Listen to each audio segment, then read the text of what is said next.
ಇಲ್ಲಿ ನೋಡಿ, ವೇಶ್ಯಾವಾಟಿಕೆಗೆ ಅತ್ತೆಯಿಂದ ಒತ್ತಾಯ ಆರೋಪ ಹಿನ್ನೆಲೆಯಲ್ಲಿ 11 ತಿಂಗಳ ಮಗು ಬಿಟ್ಟು ಗೃಹಿಣಿಯೋರ್ವರು ಆತ್ಮಹತ್ಯೆಯನ್ನು ಮಾಡಿಕೊಂಡಿರುವ ಆಘಾತಕಾರಿ ಘಟನೆ ಬೀದರ್ ಜಿಲ್ಲೆಯ ಬಸವ ಕಲ್ಯಾಣದ ಓಂ ಬಡಾವಣೆಯಲ್ಲಿ ನಡೆದಿದೆ.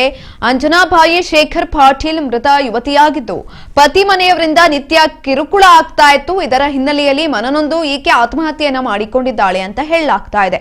3 ದಿನಗಳ ಹಿಂದೆ ನಡೆದಿರುವಂತಹ ಘಟನೆ ತಡವಾಗಿ ಬೆಳಕಿಗೆ ಬಂದಿದೆ.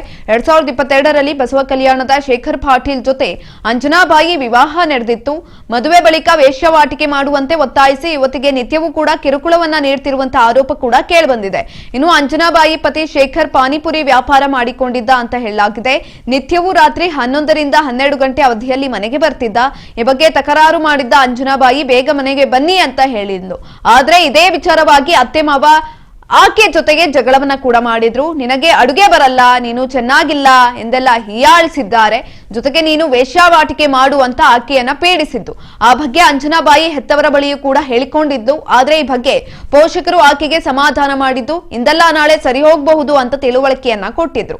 ಈ ನಡುವೆ ಕಿರುಕುಳ ತಾಳಲಾರದೆ ಅಂಜನಾಬಾಯಿ ದುಡುಕಿನ ನಿರ್ಧಾರವನ್ನ ತೆಗೆದುಕೊಂಡಿದ್ದಾಳೆ. ಈ ಬಗ್ಗೆ ಆಕೆಯ ತಂದೆ ವಿಜಯ್ ಕುಮಾರ್ ದೂರಿನ ಮೇರೆಗೆ ಮೃತಳ ಗಂಡ ಶೇಖರ್ ಸೇರಿ 3 ವಿರುದ್ಧ ಬಸವ ಕಲ್ಯಾಣ ಪಟ್ಟಣ ಪೊಲೀಸ್ ಠಾಣೆಯಲ್ಲಿ ಪ್ರಕರಣ ದಾಖಲಾಗಿದೆ.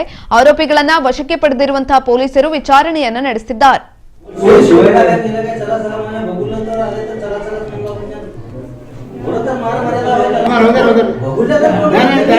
आम्ही